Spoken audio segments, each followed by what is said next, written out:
Proud King Hagag sat on his throne in state, and the high priest, standing by his side, read from the holy book, as was his daily custom. He read these words: "For riches are not forever, and doth the crown endure to every generation?" "Cease!" cried the king. "Who wrote those words?" "They are the words of the holy book," answered the high priest.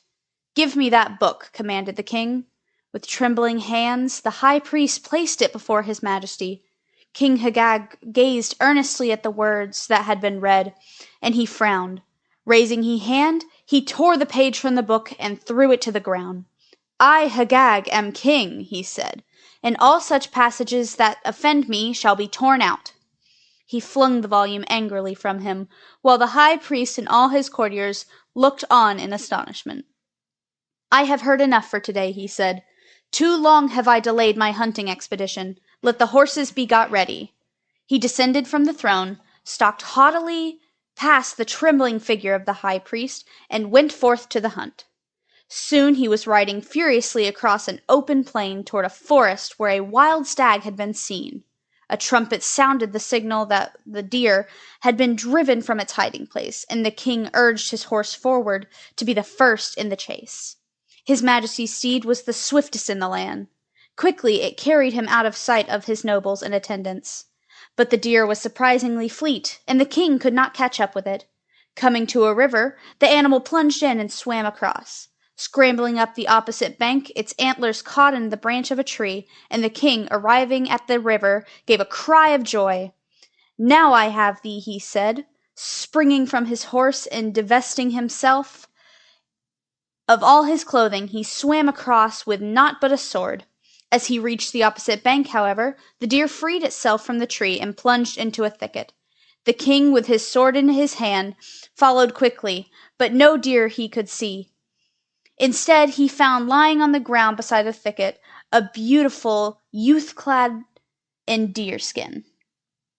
He was panting as if after a long run. The king stood still in surprise, and the youth sprang to his feet. "I am the deer," he said.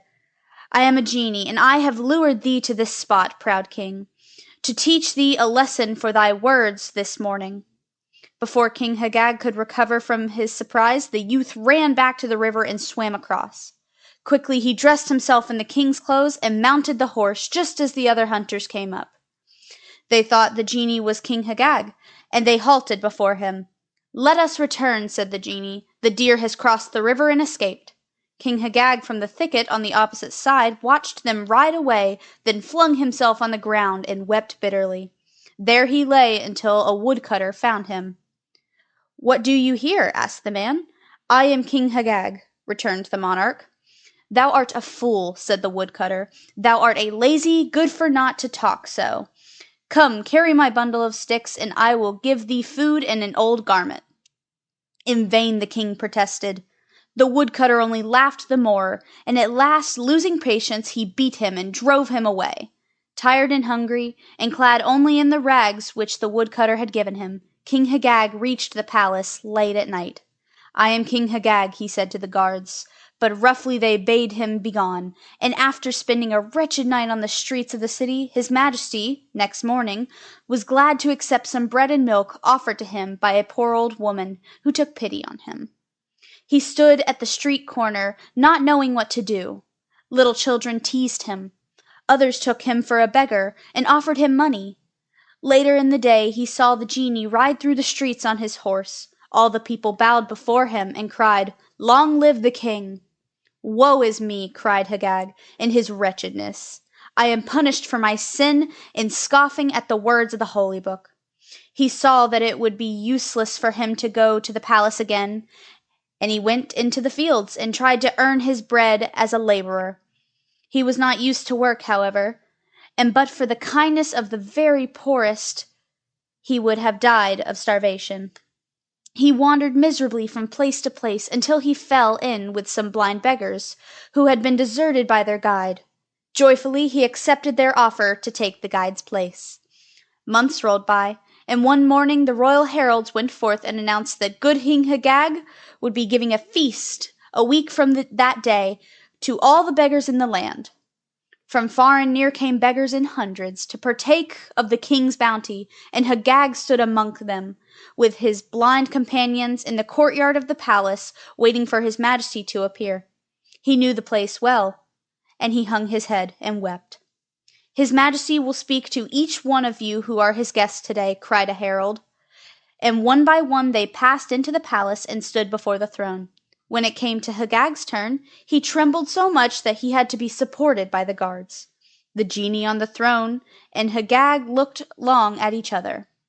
"Art thou too a beggar?" said the genie. "Nay, gracious majesty," answered Hagag with a bent head. "I have sinned grievously, and have been punished. I am but the servant of the troop of blind beggars, to whom I act as a guide."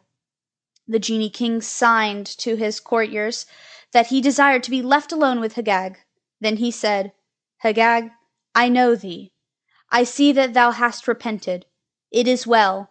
Now canst thou resume thy rightful place." "Gracious majesty," said Hagag, "I have learned humility and wisdom. The throne is not for me. The blind beggars need me. Let me remain in their service." "It cannot be," said the genie. "I see that thou art truly penitent. Thy lesson is learned, and my task is done. I will see that the blind beggars lack not."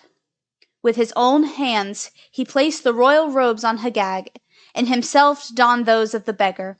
When the courtiers returned, they saw no difference. King Hagag sat on the throne again, and nowhere in the whole world was there a monarch who ruled more wisely or showed more kindness and sympathy to all of his subjects. End of The Beggar King.